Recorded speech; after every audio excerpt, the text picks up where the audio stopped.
Welcome in to take command after the Commanders lose a heartbreaker in overtime, 16-13 to the Dolphins in Madrid. Just an absolutely crushing loss that it felt like several times over they had a great chance to win throughout the ball game. Kedric, this was one of those games watching, and I guess I should let people know Logan Paulsen is in Madrid. Kedric Golston's filling in, longtime member of the Washington Redskins defensive line. I'm Grant Paulsen. You can subscribe, rate, and review to the pod wherever you get your audio. And, of course, download us 1067 The Fan, Team 980 YouTube channels for video. Kedric, it felt to me like a who wants to win the game late. Like you've got giveaways, and I know how hard the guys are playing. You can see it, but it's a 4th and goal, and the Dolphins aren't kicking, and then the Commanders get the ball. They get this big explosive, and then with no timeouts, they run the ball, and then in 56-yard field goal range, they start seemingly settling for the long field goal when they've got a guy who struggles from 50-plus. There were so many things about the end of this game that I just wanted to take a bat to my shins. It was hard to watch. Bizarre when you really think about it. Bizarre, and as I'm watching the game, I'm trying to figure out, is somebody going to win this game or is somebody going to lose it, right? And that's really what it boiled down to. And that torch was handed on both sidelines. Like you said, at one point, McDaniels, with as creative as he is on offenses, just runs a little duo inside zone 3 times in a row, would seem to have points on the board. And by the way, they could have kicked the field goal. And then same thing with the Commanders. You know what I mean? So obviously, the ups and downs of the game, different countries, so on and so forth. But throughout that game, it was like, is somebody going to win it or is just somebody going to lose it? Yeah, and it certainly felt like, and maybe this is just the homer in me, I guess, viewing it from the Washington perspective, but it did feel more like a Commanders loss when you think about, as well as Mariota played, we'll get into that, the bad interception in overtime. When you think about getting the ball back with 4 minutes left after maybe the best defensive series of their season, and certainly of the last 5 or 6 weeks, where they get, a second down drop from Waddle, a third down sack, they go 3 and out. You think, oh my goodness, as soon as the Dolphins got the ball, you were worried they're going to go win the game. Now the Commanders, with 4 minutes left, are getting it back to win it themselves. Sanders still puts the ball on the carpet as the punt returner in for a banged-up Jalen Lane. And so you go through different moments of this game, Kedric, and it just felt like they're giving you gifts here. They're running it from the 1-yard line. The only thing you can really do well on the interior is Javon Kinlaw's size, throwing people around. They're not going to the edges. They're not throwing the football. And you just couldn't accept the gift. It felt more like a loss. But let's go through some of the specifics here. Let's start on defense, because I actually thought Dan Quinn taking over as play caller for Joe Witt, this was a much better defensive effort. Seemed like they tackled better on the outside. I thought you felt Jordan McGee's speed and his physicality on the edge, getting H.A. to the ground in the open field a couple of times. They had a couple of blitzes I haven't seen, a corner blitz from Jonathan Jones that got home. They had 3 sacks all on third down, which were huge drive killers. Obviously, you only give up the 16 points in an overtime game with 2 goal line stands at the 1 or 2 yard line. But this was a much more noticeable, loud effort, I would say, with like good positives to take out of this defensive performance. Yeah, obviously Coach Quinn is known for his defenses. He's coordinated one of the most famous defenses in the NFL in the Legion of Boom, and that run that Seattle had with Bobby Wagner that's there. And so what you saw was a group that was confident in the game plan that they had, right? Obviously, Miami does some things from motions, from matchups, from giving you a lot of eye candy, but they were confident in how they wanted to approach it, and really good job by them. You know what I mean? Did they give up some yardage? Did they give up some plays? Absolutely, but that's going to happen in an NFL. But what you really like about it is they didn't count on their front four. I'm not count's the wrong word, but they didn't solely depend on their 4th-down defensive lineman to get pressure on the quarterback. And they put Luvu, looked like he was in a few different spots this game that he may not have been in throughout the year. And obviously the production showed itself by keeping an explosive offense pretty much contained for most of the game. Did you notice a difference in terms of scheme, play calling, kind of how Dan Quinn went about his business comparative to Joe Witt Jr.? Without looking at the game film, without the emotion of it, and looking at the tight copies, what it looked like was he was just always trying to stay a step ahead of McDaniels. they obviously have a relationship. Obviously, McDaniels worked with Quinn in Atlanta, so he kind of knows his thinking. They kind of both know each other, so that's the cat and mouse game, the game within the game. But he kept them off balance, right? One thing about playing good defenses is you don't want to react to everything. You kind of want to dictate a few things, and it looked like defensively, Washington was on the offensive a little bit today, whereas in previous weeks it looked like they were kind of just playing catch up to what the offenses were giving to them. I agree with that. I thought they were more aggressive. And look, it's not a blitz rate thing because their blitz rate's actually been one of the highest in the NFL all season. They've been top 6 looking at it even the last couple of weeks, kid. So it's not like it's just that you're dialing up more, but I thought some different pressure packages that were harder to kind of decipher. You watch these Amazon Prime Thursday night games, and they now have this technology where they put a circle around the guy that they think is blitzing or whatever. With Washington, I think you could kind of tell most of the time if it's coming from the interior with Bobby or somebody's mugging up on the edge. That Jonathan Jones blitz was awesome from the slot. I've not seen that this year, and it really surprised Tua, and they got a sack. Here's another question about the defense, though, because I think Quinn did a good job. I thought they, with like a skeleton crew, so to speak, all the injuries, I thought they played their best defensive game in some time. Some of that might be that this is the worst quarterback they played in a few weeks or the worst offense, and there's some context to it. But I think you give them credit for how they played, and especially on the goal line, how they handled themselves. But I also wonder, we've been saying this constantly, help them out, keep them off the field, like run more plays on offense, sustain some drives, get some time of possession. They were only on the field for something like 12 minutes in the first half. I think for the game, it was around 28, 29 minutes. But you won in time of possession. You outsnapped Miami 33-19 in the first half and 64-54 in the game. I thought that was a big key to this. It didn't quite happen as much at the end of the game when they got worn down because of the turnovers, frankly, on the Mikey Sanristo muffed punt and on the overtime quick turnover from Mariota. But otherwise, like when it was just the offense and the defense out there, I thought Washington's offense keeping their defense off the field, regardless of who's calling plays, made them way, way, way more capable today. Yeah, I mean, the least amount of plays you play defensively more times than not is a good thing because that's less opportunities that the offense gets to go out there and show production. But, hats off to Quinn and Kingsbury. They realize where they're at this year. You know what I mean? Last year, they could score at the drop of a dime. They were a very explosive offense. Therefore, the number of plays they got kind of gave them more opportunities to go out there and score points. Now, with a defense that has been on the field a tremendous lot, an offense that hasn't shown that explosive capability, what do? You run the football, you kind of take your shots, but you want to control the time of possession to help your defense out so that they're not overly exposed play in and play out.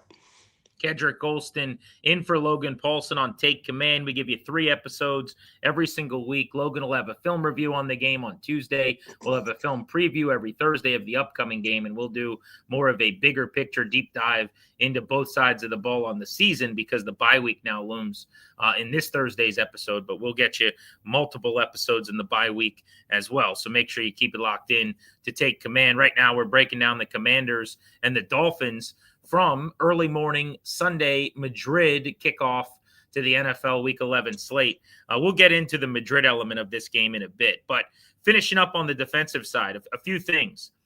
When Javon Kinlaw makes plays, they're so impressive. I want you to talk D-tackle play with me because you did it at such a high level against the run for so many years. Kinlaw, 5 tackles in this game. You felt him on the goal line. He had a huge third down stuff. He made some really massive stands and turnaround plays at the line of scrimmage. But I still, kid, I can't help but also point this out. On some of these big gash runs by Achane, he's getting sucked the gap over, or I don't know what the exact fit's supposed to be, but they're running exactly where he was, and he's not still occupying that spot, and he's kind of reaching out with his hand. So it's very inconsistent for me. Like his good is as good as any D tackle right now that you'll see, but there's also a lot of plays where teams are running on them, and it's right where he would have been. Yeah, I mean, like you said, when his flash plays are as good as they come. You know what I mean? He's a quick, twitched up guy, like we say in this business, that has a ton of length. If you was to build a defensive tackle in a lab, Kinlaw is the one that would come out. But that being said, sometimes some of the positive things he does ends up putting stress on the defense. So what we call them in the business is vertical seams, right? So if he's got the offensive guard knocked up the field 3 or 4 yards, but the tackle or defensive end opposite of him does not have that same penetration and is not squeezing it, then you put a lot more stress on the back end, whether that's a safety that's rolled down, whether that's an inside linebacker, to create more space, right? So kind of in elementary terms, if he was just to lock out on the line of scrimmage, it would build more of a wall versus creating that vertical seam. That being said, you pay him to make negative plays, and Yeah. it's kind of one of those things where I kind of like to go back to what we know, right? Like when I was here, there was a difference between the way Chris Baker played the 3 technique versus Stephen Bowen, right? And so those reps that he's gonna get with with Newton, you know what I mean, without having pain, right? Everybody plays it a little bit differently versus off of their vertical push versus if they're just going to play heavy hands on the line of scrimmage. And so there's a little bit of nuance to that. And then obviously the linebackers, you don't know kind of what eye candy or what McDaniels was doing from a motion standpoint to get them to hesitate in flowing downhill to that gap. So it's one of those things where um you live with the production because you know for every play that he might give up or might create some stress on the defense, he's going to get those negative type plays where it be tackle for losses, holding calls, which he had today, and quarterback sacks. Yeah, I also wonder, he had the hold, to your point, that he drew on the Von Miller sack in the second half. That was a really nice pass rush up the field. At 6'5", 320, I also wonder, like, I think about this from a pitching standpoint in baseball. The taller the pitcher, the harder it is for him to repeat his delivery. So a lot of times you'll see with like a 6'7", 6'8", 6'9" pitcher, the bigger guys in the sport, they'll spray it a little bit. Sometimes control and command's not there. He's so big, I wonder if, like, pad level's always an issue at that size, like that guys can get under you and move you a little bit because he's 6'5". Like there's not that many D tackles that look like him. Yeah, I mean, he's got great length. You know what I mean? Obviously, you could go back. Any defensive lineman could play lower. You always are searching for that perfect hand placement. But early on, when the Dolphins got some runs, from the front side of the play, meaning the point of attack, where the direction of the play was going, he would get great knockback, but you wouldn't get that same kind of squeeze and surge from the nose guard or the backside defensive lineman. And some of that could have been scheme wise. I mean, we played in a game against Andy Reid, years ago where he would zone the front side and man base the backside, right? To naturally create those type of gashes that you see, right? And so sometimes if you understand defensive linemen's rules and their gaps, you can manipulate it where people can be right, but it ultimately causes a lot of stress on the front seven. Eddie Goldman, a team high 2 tackles for loss. Of the 6 that the Commanders had collectively, the only pass defended batted ball was Bobby Wagner in the end zone on a 4th and goal, on a throw to Jalen Waddle on a 4th and 1 from a yard from the end zone. Frankie Louvu had 5 tackles, showed up big time on another 4th and goal at the end of the game with just a couple of minutes to go. And I did like how Jordan McGee in space tackled Devin Achane on multiple occasions, showing his speed, the ability to run from the linebacker position, which has been sorely missed. But they did not generate takeaways. And against Tua, who's one of the league leaders in picks, and against a Dolphins team that has been known to put the ball on the ground, not being able to get any ended up being a real difference maker today as they were -2. In the end, Achane wore him down. He got off to a really fast start. I think he had almost 70 yards on his first 6 carries or something. And then they didn't really get back to him because they didn't have a lot of plays. Like Tua had 7 pass attempts in the first half.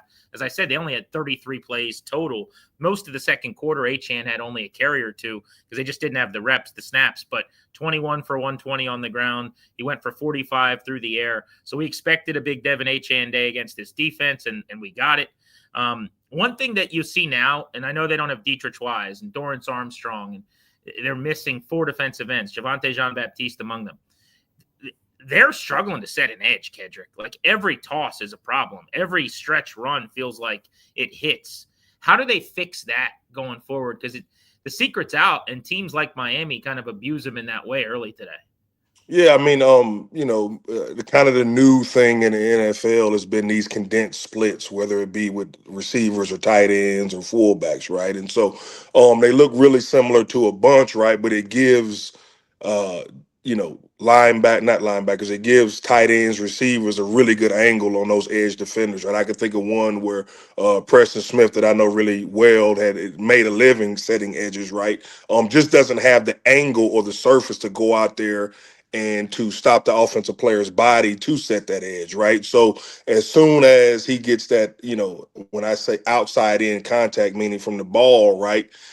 Not to mention you have an offensive tackle coming at you, it kind of puts those edge defenders in a bind, right? So that's kind of the evolution or how the outside zone has kind of evolved, right? Whereas you used to just be able to just knock a guy back or set an edge. Now with those condensed splits by those receivers and tight end body types, now you're able to come in and crack that edge defender and to continue to keep a surge so there's no hard surface for the rest of the defense to pile up against.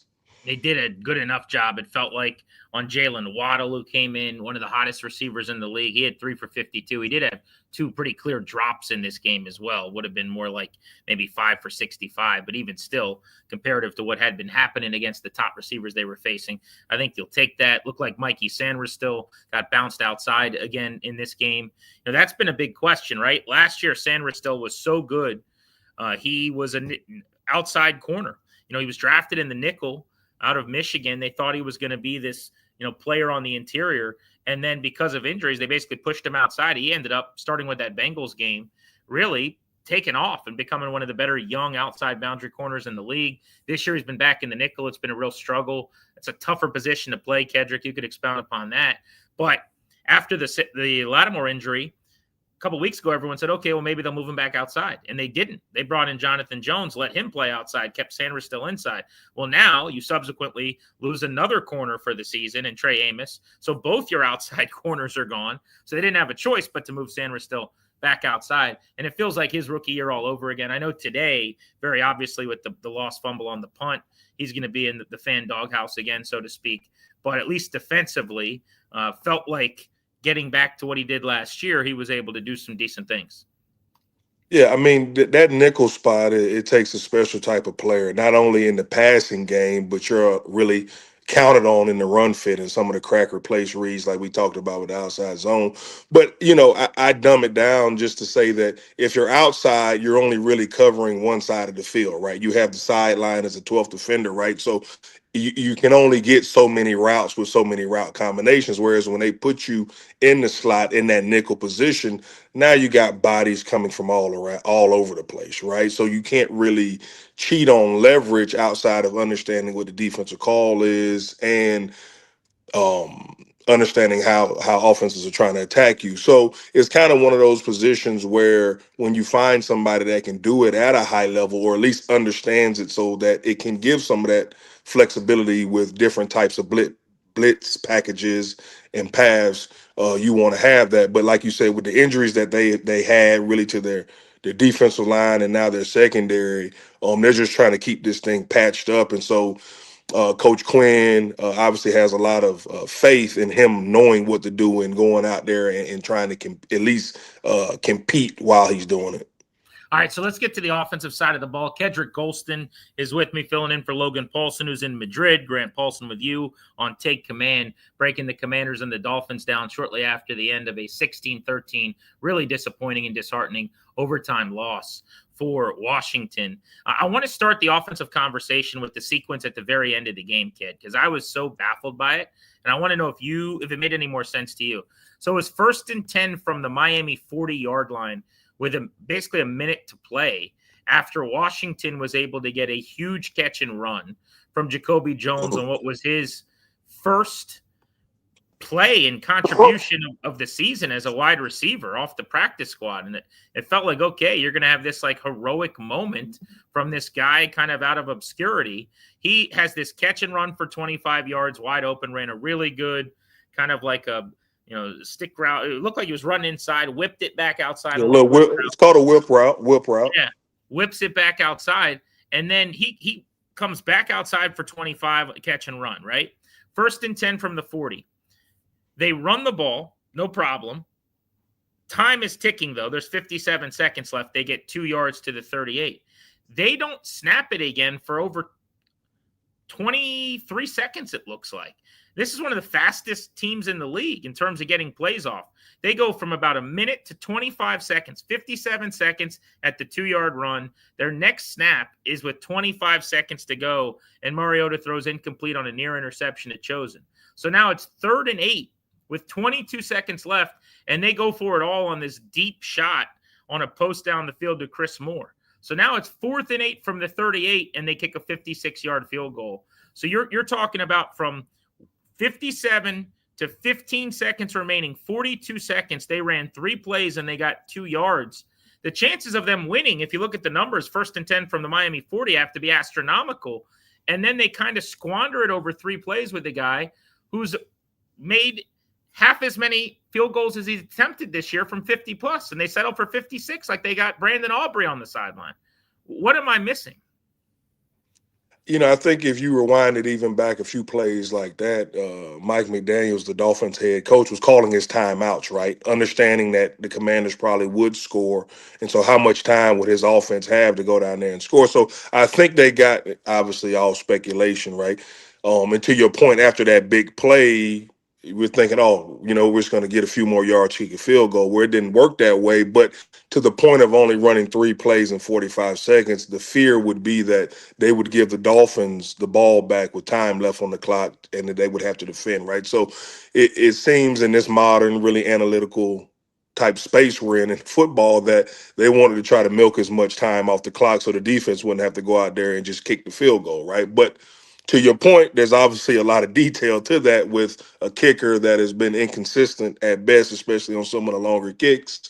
But I'm sure he hits that kick in practice all the time, and with execution, and if he hits that kick, then we're not having this conversation right now. So that's what I think happened. I think they were just trying not to give the Miami Dolphins back the ball with any time to keep the defense off the field. So 0 for 2 from 50 plus today, 4 for 8 from the season for Matt Gay. I'm going to go back to a few plays you talked about because there were other, again, just flummoxing things that I don't really understand about that drive.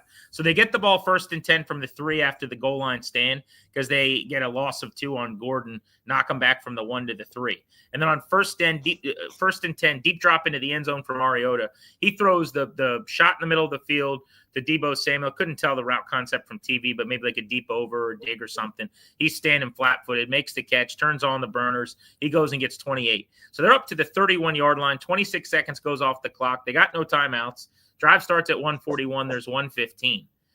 Please explain the run to me on the next play. Like, I see runs in these drives all the time when you need 1 or 2 for a first down and you're just trying to make sure you get the first down. Let's go. There's no timeouts. You're not in field goal range or even in the plus territory. You're at your own 31-yard line, and they ran the ball, which I didn't get. That's when the Dolphins called the timeout because I think Mike McDaniel, after 1 yard on 2nd and 9, was like, well, shoot, okay, well, let's try to get the football back. I didn't get the timeout from Miami. Like, again, this is one of these mind-blowing sequences in football. Now, I get what the Dolphins are trying to do is get the ball back, but it's not 3rd and 9, it's 2nd and 9. So I thought you just helped Washington because they don't have time and they're lollygagging. Now they're running the football. But regardless, 2nd and 9, that's when they come out and they actually hit a 3-yard pass to Ertz. So it's now 3rd and 6. And you're going, really? Okay. You got to the 31. 2 plays later, you got 5 yards. What are we doing here? Miami bangs its final timeout. And on 3rd and 6, they kind of luck out with that little whip route. Going so well, 25 yards, and now you're in business, and it's like, okay, nothing mattered. You're going to kick the game-winning field goal. But then they get another sequence, and it just felt bungled 1st and 10 from the 40. So to your point, you said go back even a few more plays. That was the whole sequence on that drive.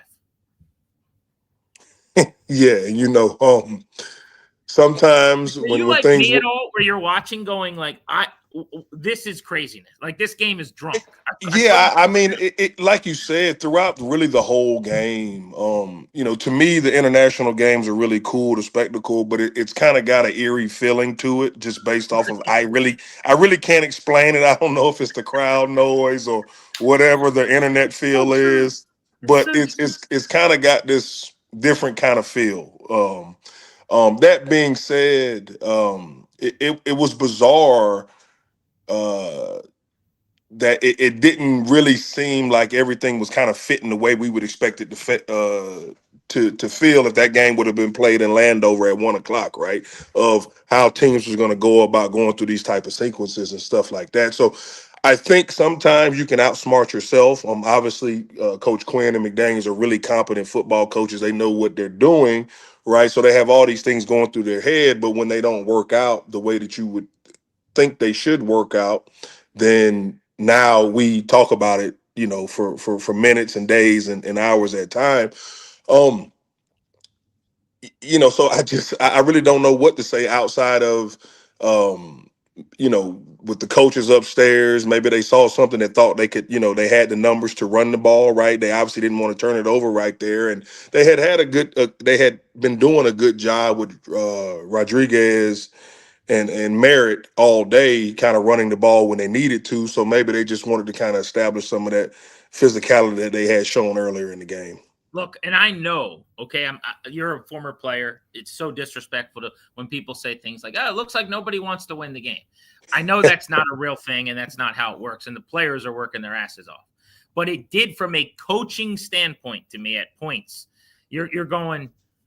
I get that both of these teams are 3-7, but are they not that concerned about winning this football game because of the record and where they're headed this season? And I don't think it's draft position this early in the year. I mean, there's still 7 weeks to go. I understand that that's not the reality, and I hate when people say that. But watching the game with some of McDaniel's decision making, definitely on the goal line, and a couple of things he was doing with Dan Quinn, and you're just going, if your goal is to win the game, you got a funny way of showing it right now. Like, there were just a lot of different things that happened that were odd. I'll chalk some of it up to it being overseas, as you said, and the quirkiness of the environment, which we'll get into in more detail. Offensively, a few things that we can hit on that were positive. So Mariota makes the really bad throw at the end for the interception in overtime, just doesn't see a guy.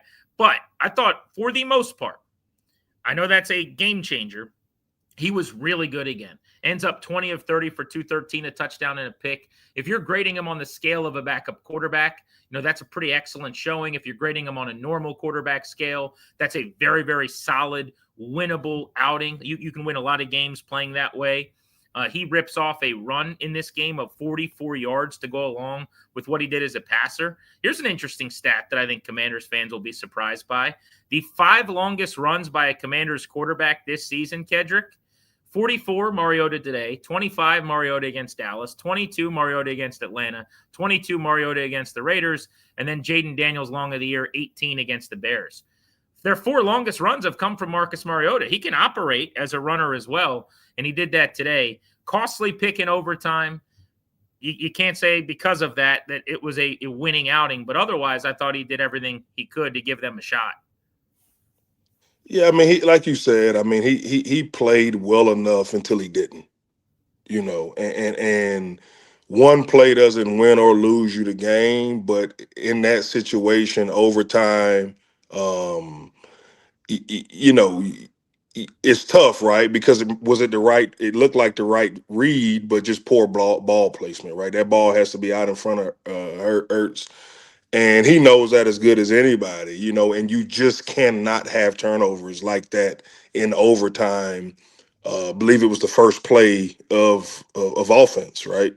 Um, and he knows that more than anybody because that's just too hard to overcome. So the field gets flipped.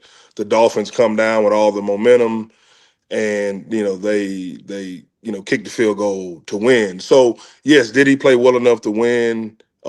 Backup, starter, regardless of whatever, he made some plays, but in that situation, you just cannot turn the football over at that point in the game. You know what I mean? Being overtime, you just can't make that throw and have an interception. They finally got their run game going. It had been over a month since the Commanders could run the football with running backs, especially. I mentioned the 44-yarder from Mariota, who goes for almost 50 in the game. But Chris Rodriguez averaged over 5 a pop, had a long of 17. Really nice jump cut off left tackle to bounce it in toward the guard and get up the field. He went for 79 on 15 carries. Bill had a nice 10-yard run, finally got him in space on a toss, which a lot of us have been asking for him outside the tackles. He had 28 yards in the game. So all-purpose rushing, a 200 net yard performance for Washington, 207 passing, and 172 net rushing for them in this game for 6 yards per play. As effective in terms of efficiency, yards per play stuff, as they've been on offense during this 6-game losing streak. I mean, specifically to the running game, I mean, early on in the season, we all wanted Bill to get more touches, right? And that probably was unfair to Rodriguez, being that they seem to do things really well, even though they kind of have different styles. And maybe, right, with the different tempos in which they run the ball, that could have added another element for defenses to kind of have to spend time working on, that they can do some things similar, but the fresher that they are, the more productive that it could be. So Rodriguez, I thought, ran the ball hard. I thought he broke tackles. I thought, he was almost like a tone setter for us, offensively. Um, you know, but when you're down, some of the weapons were down, and McLaurin, his ability to take the top off of defenses, right, and then allow Debo to do things. We're a wounded offense. Guys are going out there, they're competing. Opportunities are being presented for players that might not be household names. But I like what they did from a running standpoint, and they produced offensively well enough to win a football game, except for that turnover late in the game. Yeah. And also, let's face it, it's 13 points, right? So for all the good that they did, and some of this is just how you fare when you get to the red zone, like they went 6 of 13 on third down. They stayed on the field. They won time of possession. They outsnapped Miami. They ran for 170 yards. They had a couple hundred yards passing. They went for 6 yards per play, which would get you, generally speaking, into the top 10 or so conversation in the NFL at the end of the year. All of these things were wins, but you ended up scoring 13 points. So when they got to the red zone, they were 0 for 3. When they got to goal to go, they were 0 for 1. And the elephant in the room, you missed 2 field goals. We talked about the 56-yarder at the end of the game that could have helped win the thing. But beyond that, they missed a earlier 50-yard field goal from Matt Gay as well. His only make was from 26 and from 30 in the game. It was 2 for 4. So, if he hits the 2 that he misses, now we're talking about, 19 points and a win in regulation. But 13 is just not going to win nearly as often in this league as you need to keep people from getting angry about your offense. One other guy that should be highlighted is Deebo Samuel. This was his best game in weeks. 8 targets, 7 catches, 74 yards, and a touchdown. Logan and I talk on Take Command a lot about Deebo.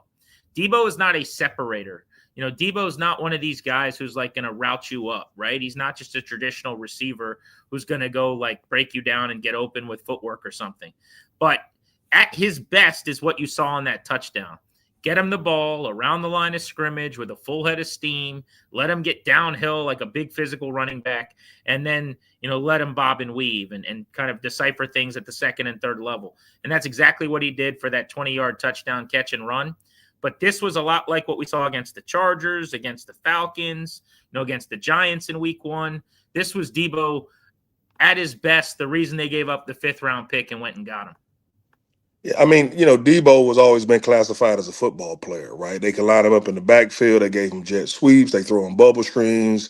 He could, what he makes is competitive tested catches, right? You don't see him running free outside if he's just competing for the ball when it's in the air. And that's what you want to get. He's a playmaker. He's a guy that once he gets around the end zone more times than not gets in there.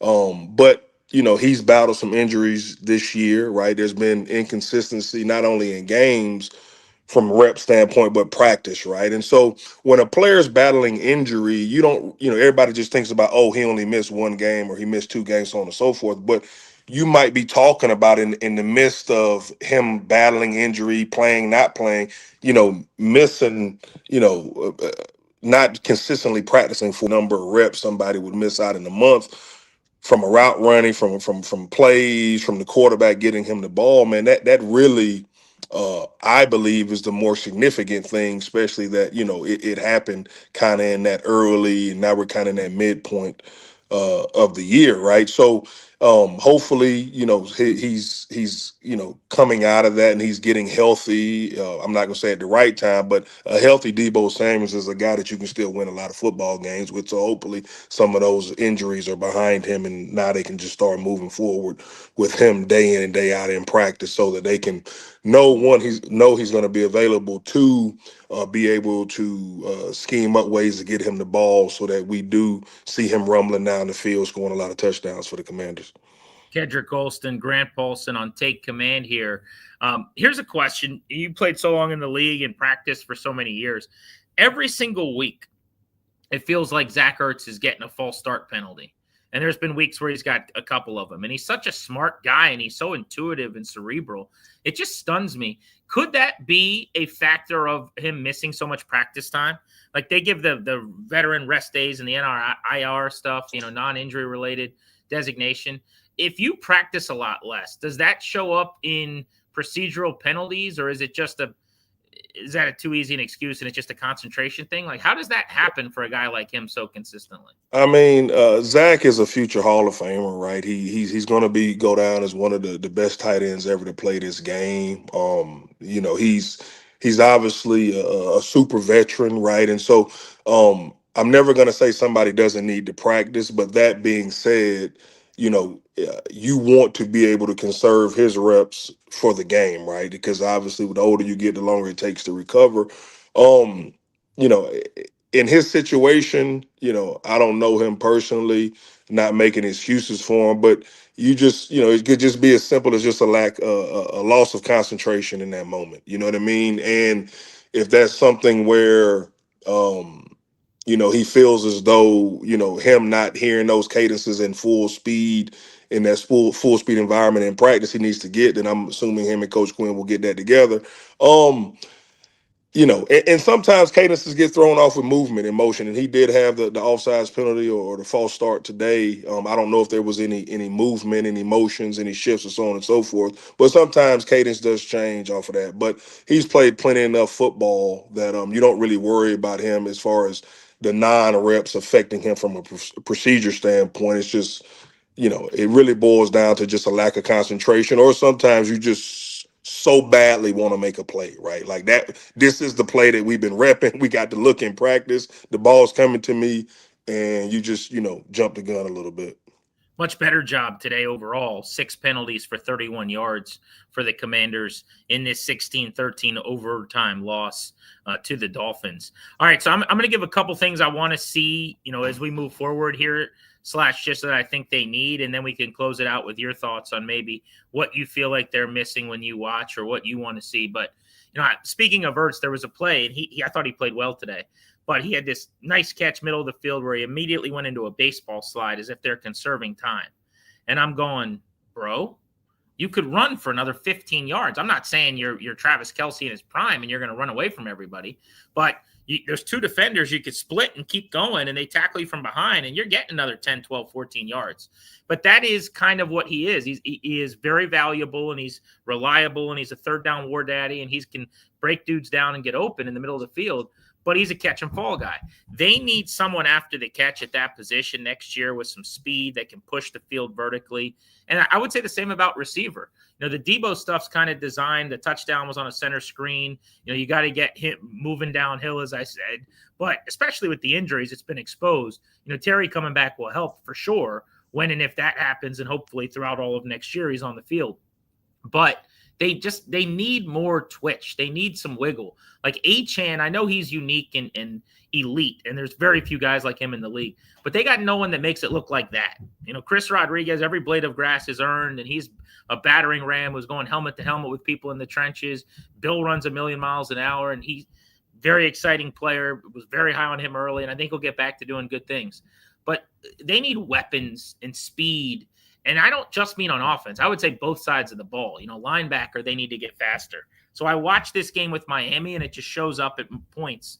They just don't have enough. Like, you had the Mariota 44-yarder, and then you had the 25-yard catch and run by Jacoby Jones at the end. Other than that, there's not really guys in space sprinting at any point. And that's not a good sign. So that's something I want to look out for more as we get closer to the end of the season. And I think should be a priority going to the offseason. Give me something you'd like to see.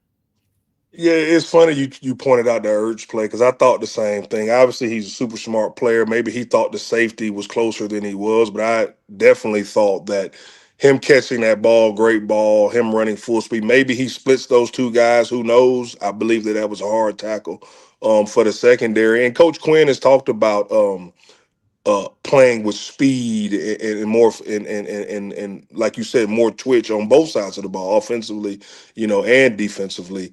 Um, going as a former player, I still believe there's still a lot of football to be played. I think moving forward, in this season, nothing has been easy for you offensively, right? And so you got to try to get every blade of grass you can get, right? And so sometimes if you're dead to right, if you're a quarterback, right, you get the first down, you run out of bounds, right? But for receivers, for tight ends, for running backs, right, like you need to for people to know that you're not just going to fall down when people get close to you, right? Like you're going to try to run through tackles. You're going to compete for every yard when it presents itself. And defensively, just keep swarming to the ball, right? Keep swarming to the ball. That was one thing that this group did last year. They had that just carefree type mentality with concerns to their bodies, and they threw their bodies around defensively. And that's what I believe good teams do, right? And that's the part of being physical defensively, speed, violence to the football, throwing your body around. Offensively, like make defenses tackle you. Don't just assume that they really want to tackle you, right? Make them tackle you, because just like those hits might wear down a running back or a receiver, right? Those are still defensive backs and linebackers. Those are the same body types, right? So, and it kind of goes back to like nobody ever tackled Adrian Peterson. He just ran into you and you happen to get him on the ground, right? He Yeah. he attacked defenders, right? And so that's kind of how I see offensive, like make them tackle you, attack the defenders. And sometimes you never know, man. They might slide off of you, and you might what was going to be a 10-yard gain might end up being a 30 or 40-yard run. Dolphins 16-13, winners in overtime over the Commanders. For Washington, they're 3-8. That's 6 straight losses, and they suffered setbacks in 7 of their last 8. Next time you hear from us, Logan will be back from Madrid with a tape breakdown coming up on Tuesday. Kedric, always fun, man. Thanks for kicking it. Appreciate it, Grant. You got it, buddy. For Kedric Golston and our producer, Evan O'Brien, I'm Grant Paulsen saying so long. One of these days, we're going to do one of these after a win. I swear it. It will happen again. I think that is allowed still, but it just hasn't happened for me and Kedric very often this season. For our crew, Grant Paulsen saying so long. It's Take Command in the books after a Sunday setback at the hands of the Dolphins.